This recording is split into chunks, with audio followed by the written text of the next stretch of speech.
Ninjago sets aren't the hardest thing to find. You can just go to your local Target and there will be at least an entire shelf filled up with Ninjago sets. But, however, there are some really expensive sets that not too many people are able to get their hands on, and they usually tend to come with exclusive minifigures, which means as time goes on, their prices skyrocketing. So today, we will be going through the cheapest minifigure and the most expensive minifigure from each season. So, obviously, we have a lot of figures to go through, so let's crack on with it.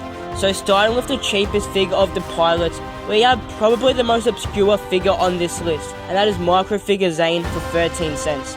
So this figure came in only one set in 2011, which was this board game set, which actually looks kind of cool, and I'm surprised this Zane figure is so cheap, because it seems like it would be very cool to own.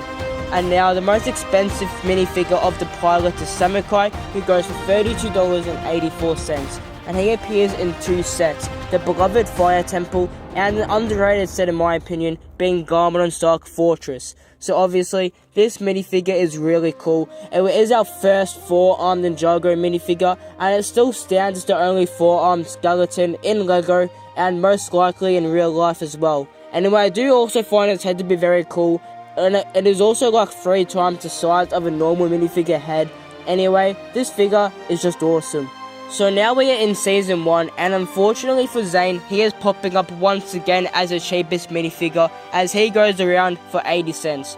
So this is his ZX outfit without the armor, which only appears in one poly bag, but the figure with the armor piece does come in 5 other sets in the wave, so I guess it is no surprise that he is this cheap. Anyway, I do like this minifigure. He isn't my favourite ZX Ninja, but I still do like this minifigure overall. And speaking of good minifigures, the most expensive figure of Season 1 is NRGJ for a whopping $113. And the reason for this is because he only came in a single spinner set, and that one set was apparently really hard to find in stores, and it was also not in stores for a very long time. I believe maybe 3 months or something like that. And obviously, this is a crazy minifigure. He just looks very, very cool. But I probably wouldn't want to pay over $100 to get him.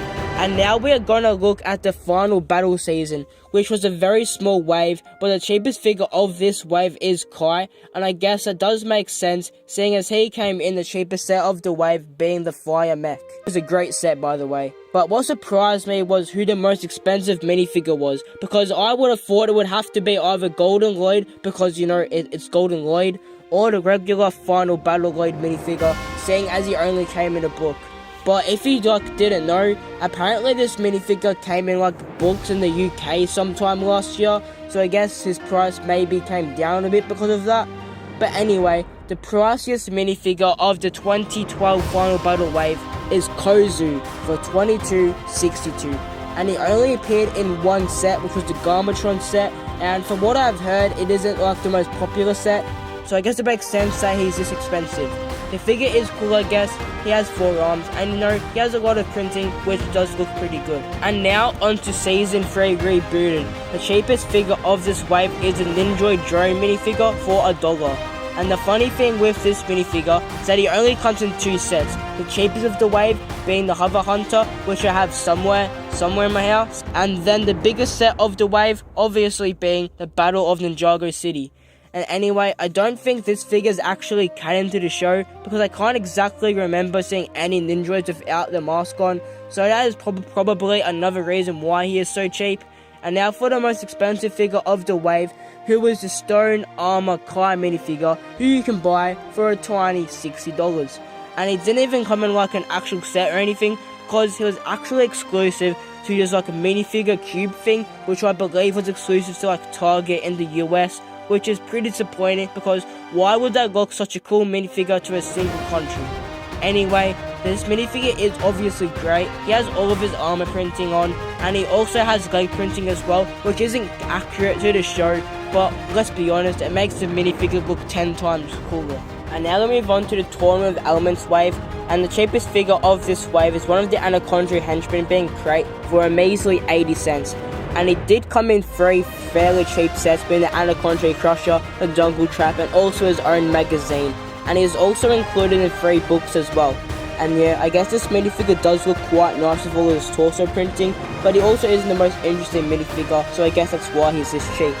And the most expensive figure of this wave is a pretty niche minifigure, which is Kabuki Nia, who only came in one of those Toys R Us Bricktober packs that Lego used to make way back in the day. Anyway, you can grab this figure for $44.46. Her design looks pretty good. I mean, she has printing literally everywhere, and yeah, she's just an overall nice figure. And now we have Possession, and let's be real, the cheapest figure is actually quite boring here, as it is just a generic villain minifigure whose name is either Atia, Ming, or Spider. I mean, just pick a name, little bro.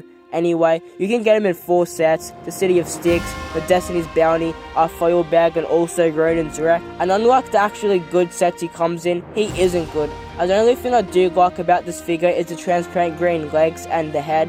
And I guess the head wrap is an alright piece as well. The rest of the figure is just boring. But you know what isn't boring? The Possessed Lloyd minifigure. And for honestly, you can get him for not a bad price considering the other prices on this list. I see he comes in at around $49.50. And he comes in these 2 sets here. Anyway, this figure is obviously amazing. The armor slash head wrap piece is really cool, just like the rest of the figure. And as I mentioned in my top 20 minifigures video, the only thing that could make this minifigure better is if he had the allied armor. And now let's move on to Skybound, whatever minifigure I have 2 of, being the wannabe Sky Pirate Bucko for 69 cents. And this makes sense because he came in 5 sets, being a Foil Bag, Cole's Dragon, which I got 2 of, the Misfortune's Cape, a plain poly bag, and Lloyd's NRG Dragon. So yeah, I don't actually mind having 2 of these figures because I can, add it to my albeit small Sky Pirate army. But yeah, and surprisingly, Nidacon isn't the most expensive figure of this wave, or even Dogshank. It is another fairly niche minifigure, and that is a Ninjago Sanitary General who also came in a Bricktober pack set. And he has a pretty cool minifigure as well. He has our only white Ninjago, and he is very well designed, but for $59.44, he probably isn't worth it. And now we move on to the worst installment of all time of Ninjago, Day of the Departed. And the cheapest minifigure is a Ball Ninjago for $157. And I have already covered this guy before, and he only came in 1 set, being Zane's Ninja Tumbler. And then the most expensive minifigure is actually very surprising, as it is Air Jitsunia, who only came in 1 set, being this weird one. Anyway, the price is also surprising, because it's a whopping $88.56, making her the second most expensive minifigure we have seen so far. And I'm not sure why, because sure, it is a very cool minifigure, but the 4 Air Jitsu Ninja that came in 2015 aren't worth nearly as much as this figure, but for some reason, she is worth close to $100. I don't really know who is paying that, to be honest. And swiftly moving on to Hands of Time, the cheapest figure is Zane for 99 cents, which is weird because he only came in 1 set, the Vermilion Invader. I guess that wasn't a very popular set then. Anyway, this is also probably one of the worst Zane suits ever. He's just pure silver, but not in a good way like his Season 4 outfit. But unsurprisingly, in the most expensive spot for this season, we of course have one of the Time Twins, being Crux, who just beats out his brother as he has $52. So he obviously only came in 1 set, being the amazing Iron of Doom. And just like the set he comes in, this figure is just great. I love its design, and I love the hood and cape as well. Amazing top-notch minifigure. And now we move on to the movie, and fun fact, this wave had over 100 unique minifigures, which is more than double than every other wave, I believe. Anyway, the cheapest of the lot is pretty cheap, and it is Shark Army Fog for 56 cents. I mean, it comes in 2 sets in this wave, the Ice Tank and the Water Strider, and it just looks like a fisherman minifigure, and yeah, he's quite boring. But the most expensive minifigure is also kind of boring as well, as it is only Casual Kai. So if he was wearing his casual outfit from the show, this would easily be a 10 out of 10 minifigure, but the movie casual outfit is like a 5 out of 10 minifigure on a good day, and that just gets even worse when I tell you what his price is. It's $111. What the actual flip? How is he that much? Sure, he was exclusive to the $400 Ninjago City set, but he is not worth a quarter of the price of that set.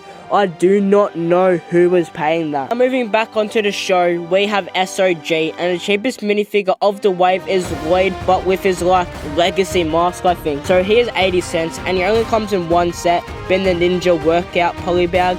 But he does come in a whopping 8 books, which is kind of crazy. Anyway, this figure is cool, but his normal figure is a lot better. And speaking of better, the most expensive minifigure is technically not even a minifigure, as it is Kilo. So he is one of the 2 big figs that we have got from Ninjago, and he is a serious $82, which is still cheaper than the Ejitsunia, just putting that out there.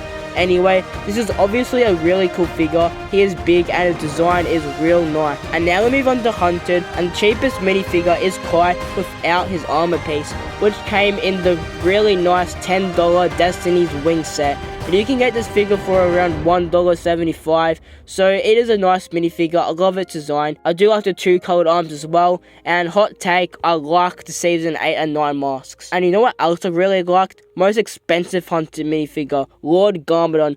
So you can technically get this guy from 2 waves, the Oni Titan from Hunted, and the Oni Temple from SOG, which is where I personally got this guy from. And if I sold this minifigure, I can get $24.97, making it one of the cheapest, most expensive minifigures.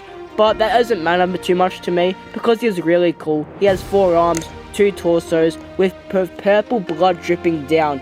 He is just an epic minifigure, and I love him. And skipping much of the Oni, because for some reason Lego didn't make any sets for that season, but they did, however, make Legacy sets, which is arguably better. And anyway, the cheapest minifigure in Legacy is Legacy Kai for 50 cents, which is surprising because he only came in a few sets, such as Cole's Earth Sugar, the 4+ Bounty, the Kai vs Lusher Blister Pack, and the Kai vs Ninja Blister Pack, the Kai vs Whiplash Blister Pack, and also the Blade Cycle and Snowmobile set, and the 4+ Fire Dragon, and the 4+ Blade Cycle, and then the Monastery Ospinjitzu, and the Monastery Training, and then finally the Stormfighter Battle. And that's just counting the sets where he doesn't have his armor piece included. So yeah, he came in like half of the Legacy sets that ever came out, and he is a cool minifigure, but I think pretty much everyone around the community during this time of Legacy owns at least one version of this minifigure, if not more.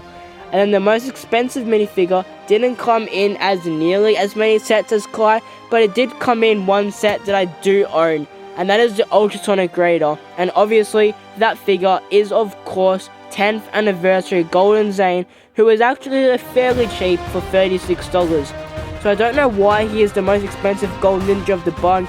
Well, this is obviously a cool minifigure, especially with the Forbidden Spinjitzu thing on top of his head. And on the topic of Forbidden Spinjitzu, the cheapest minifigure of that wave is Cold, and he only comes in a few sets: the Ice Castle, the Dirt Bike, and then a foil bag. Anyway, this figure is really nice. This was the start of Cole's black and orange phase, and I also really like how he has no sleeves on as well. And then the highest price figure of this wave also comes in the same set as Cole, and that is Akita, who is $87.40. And obviously, this is a really cool minifigure. I love the unique headpiece and tail as well. And then her torso and leg design is also really nice. And with Prime Empire, the cheapest figure is quite boring, as is Hausner, who is just one of those like Rugrat characters. Anyway, you can get him for just under $1, and he only came in one set, being the 4+ Cole Speeder car. And his head melt is cool, I can't lie, but his color is just boring, and he looks like vomit. But when I say the most expensive minifigure, I don't want to vomit, because how could I when I am looking at the pink Avatar Zane minifigure? And guess what? He's only $17. And obviously, he came in that Gamers Market set, which was that minifigure pack, and he is just an insane minifigure. I don't think anyone ever would have thought we would end up getting this minifigure, because it literally took him 10 years. And I'm also surprised that it is actually like identical to his original pilot outfit, but in pink of course, because I would have thought they would have for sure wanted to modernize it. But anyway, this minifigure is just perfect. And now it's time to look at the Master of the Mountain cheapest minifigure, and that is Spinjitzu Burst Lead for $1.65, which is actually quite surprising, because I would have thought it would have been maybe one of the Geckos or Monsters. But anyway, this figure is cool. I like the green and the design on his torso. but the most expensive minifigure from Master of the Mountain is actually under $10, and that is Princess Vania, and she only came in one set, which was of course the Skull Sorcerer's Dungeon. Obviously, this is a very nice figure to have. This is the only figure we have of Vanya currently, and that is why it is most expensive from the wave, but I'm surprised that it isn't a little bit more expensive. And now let's move on to the most forgotten Ninjago installment, the Island, and the cheapest figure is Lloyd without his armor and the mask, and he goes for $2.75, which is actually a little bit expensive, and to be fair. And the specific version comes in only the quad buck polybag set, and then the full figure comes in like every other set from the Island except this one. So yeah, it is a cool figure, but the full version is obviously better. And in the most expensive spot, you have another figure I own, General Mamatis, and he's only $5.60. So there isn't really a huge difference between the prices, but this figure is still cool. He's exclusive to the Keeper's Village set, and well, I do like his helmet and his cape, and just the overall torso design. And now we have Ninjago Core, and the cheapest figure is 40 cents, being Core Lloyd without the shoulder pads. And he comes in 5 sets, which are all over 4+ sets of poly bags. And yeah, I guess this figure is nice, but it is obviously nothing special. Then the most expensive position is this random bone guard for $6.93. So here's just his generic villain figure, but with 4 bone swords coming out of his back, which is interesting, I guess. Anyway, he only came in Nia's Water Dragon set, and yeah, speaking of Nia, let's move on to Seabound. So the cheapest minifigure from Seabound is Zane for $2.43. So he came in 3 sets, the Hydro Bounty, the Water Dragon, and his foil pack. Anyway, I do like this figure. He is probably my favourite scuba suit. The white is just really clean and also looks so nice with the scuba mask on as well, and those flippers are pretty cool. And then the most expensive figure is obviously going to be NRJ Nia, who you can get for $15.53, and she only came in 2 sets, the Temple of the Endless Sea and the Water Dragon. And obviously, she's a very cool minifigure. I love her blue hair, her face print, the waves is on her torso as well. I just think she's a very cool minifigure, and she deserves to be the most expensive Seabound minifigure in my opinion. And now let's move on to Crystallize, which had a lot of really nice and exclusive minifigures, and the cheapest of them all is the Vengestone Warrior for $2.12. And obviously, this is an amazing minifigure. I love the transparent purple and the grey, and this figure is definitely one of the best cheap options in this list. But for the most expensive figure, we also have another minifigure I own, and that is Oni Lloyd for the big price tag of $52. So he came in the largest and most of a price set of the wave, being the Golden Ultra Dragon, and I just love everything about this figure, from his mask to the green highlights all around. It is just such a great minifigure. It's just a shame he didn't have 4 arms though. And now we move on to Dragons Rising. And since you can get a lot of these minifigures from Bricks and Pieces, and they are still like currently on shelves for the most part, these figures aren't going to be that expensive. And for Season 1, the cheapest one is Kai for $1.32, and he comes in tons of sets this wave. And yeah, this figure is cool, and red is my favourite colour. But the most expensive figure is Camille, who was exclusive to that large Ninjago City Market set, and she is $11.33, probably just because she is the last of the original Elemental Masters that we got. Anyway, she is cool, I love the purple hair, and the rest of the design is nice as well. And now on to Season 2, we have the cheapest figure, being a Wolf Mask Warrior, which you can buy for just under $2. And this is just a nice figure, and it also came in every set from the March and January wave pretty much. He is great for army building, and the mask mold is just really well done. And the most expensive figure is also probably the worst figure in this entire list, including the cheapest, and that is Mech Cole for $48. So I just hate how he is pretty much all white. It just does not fit Cole's aesthetic at all. I also don't like how the orange goes with it as well. And the worst part is the mask. The black just stands out like a sore thumb, and it just looks so out of place. I just hate this minifigure. So now we move on to the newest wave of Ninjago, obviously being Dragons Rising Season 3. So the cheapest minifigure from this wave is Zane with his shirt off, which comes at $10 Battle Mech pack, and also the Ninjago City Workshops. So yeah, he is a cool minifigure. You do get his hair piece, which is always nice. and his design on his torso and legs is cool, but definitely not the most interesting minifigure, and he also didn't really appear in the show. But the most expensive minifigure from Dragons Rising Season 3 is Frak, who I absolutely hate, to be honest. So he is $58.55, and he only came in one set, being that car combiner vehicle. And I have already mentioned on this channel before that I hate his design. I mean, that mask just looks like he is soulless, and the torso design and the legs just make him look like a Nexonites character. I do like Nexonites, but it just doesn't work for a Serpentine minifigure. We should have just gotten Frak from part 1, and that would have just made such a much better minifigure. But unfortunately, we got this, and it is just such a disappointment. So yeah, that is the cheapest and most expensive minifigure from every Ninjago wave. So let me know how many of these you guys own. After you've done that, if you want to see more minifigure content, why not check out my top 20 Ninjago minifigures video. See you later, be Ninja.